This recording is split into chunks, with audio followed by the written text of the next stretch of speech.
আবারও পরিবর্তিত হলো বাংলাদেশ প্রিমিয়ার লিগ বিপিএলের সময়সূচি। সাবেক প্রধানমন্ত্রী বেগম খালেদা জিয়ার প্রয়াণে মঙ্গলবারের বিপিএল ম্যাচ স্থগিত করা হয়। এদিকে বাংলাদেশ সরকারের পক্ষ থেকে 3 দিনের শোক ও বুধবার রাষ্ট্রীয় ছুটি ঘোষণা আসে।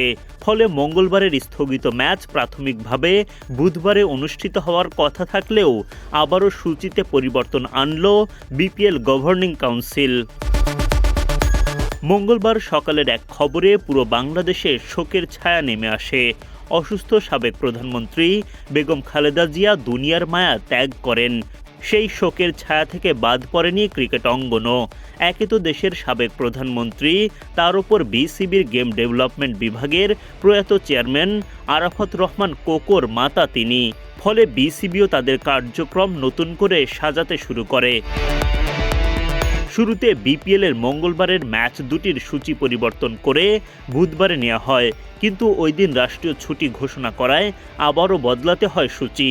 বিপিএল গভর্নিং কাউন্সিলের সিদ্ধান্ত অনুযায়ী 30 ডিসেম্বর মঙ্গলবারের স্থগিত ম্যাচ দুটি অনুষ্ঠিত হবে আগামী জানুয়ারির 4 তারিখে।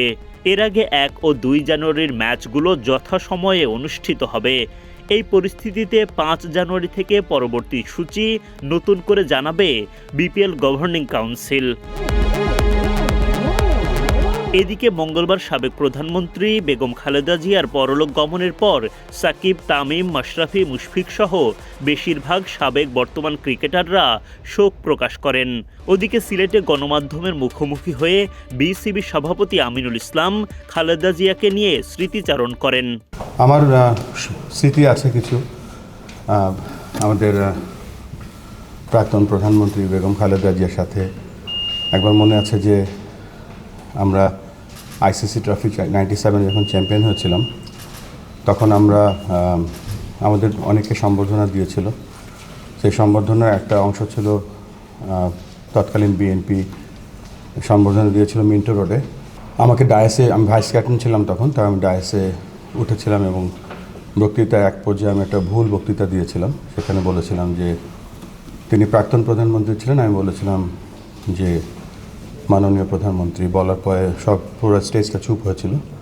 তারপর আমি সাথে সাথে ভুল স্বীকার করে বলেছিলাম প্রাক্তন প্রধানমন্ত্রী। ওটাই আমার ছিল শেষ। ওই আইসিসি ট্রফির যতগুলো অনুষ্ঠান হয়েছিল ওটাই শেষ। আর ক্রীড়াঙ্গনের যখন আমরা বিশেষ করে ক্রিকেটে যখন সার্ক, আগে জানতেন যে সার্ক ইভেন্ট হতো, একটা সার্ক ইভেন্ট, বা যখনই আমরা ভালো খেলতাম আমাদেরকে বিভিন্ন সময় তার অফিসের দাওয়াত দিয়েছে, আমরা সেখানে গিয়েছি। এবং আমার জীবনের সবথেকে বড় যে প্রাপ্তিটা ছিল রাষ্ট্রীয় পুরস্কার, সেই রাষ্ট্রীয় পুরস্কারটা তিনি আমার গলায় পরিয়ে দিয়েছিলেন, মেডেলটা। সো আমরা সকলেই আজকে শোকাভিভূত। আমরা আশা করব আল্লাহ রাব্বুল আলামিন যেন তার আত্মাকে শান্তি দেন এবং তার আত্মাকে বেহেশত নসিব করেন এবং তার পরিবার পরিজনকে এই শোকটা বহন করার ক্ষমতা দেন।